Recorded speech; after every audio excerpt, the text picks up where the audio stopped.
the situation of business and human rights among ASEAN member states. I should mention here that what I'm going to present would largely be an analysis of the report, this 2014 report that I mentioned earlier. Now, at the outset, before we go on to on each state, the situation of business and human rights in ASEAN varies largely depending on the socio-economic development as well as the different variety of business industry and business enterprises and industry sectors that that particular country hosts.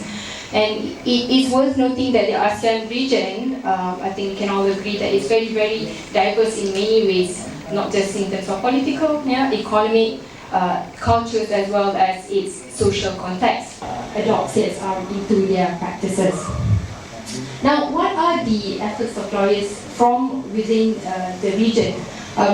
Also in 2011, a joint declaration of commitment on the development and promotion of the international front. Across the board, lawyers in the region are actively participating in the discussions such as this, that we have domestic inquiry, and the Malaysian Bar at its 68th annual general meeting actually called on the government. And so maybe I hope to see you all in Malaysia next month, and then we can then continue this discussion. Thank you.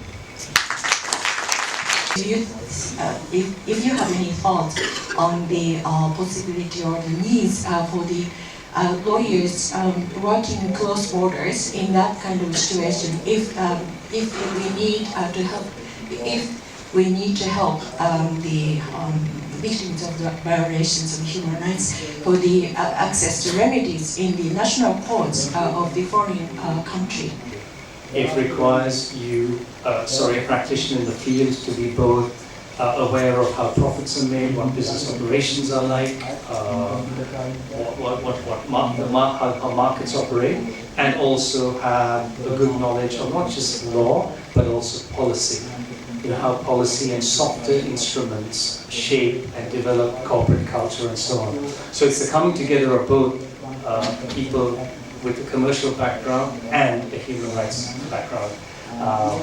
Do such people exist? I'm sure they will, and I'm sure they've started to. Yes. And when it comes to investment per se, you don't know the vested interests where. But we need to actually have a group first in all those countries where we will basically protect human rights even in that. That's a very, very important question. Secondly, I think whether we will soon have a binding treaty, I have my doubts very soon. But it may. But it doesn't mean that this is unimportant. We need to probably realize that even within ethical frameworks, a lot of things have been achieved in the world.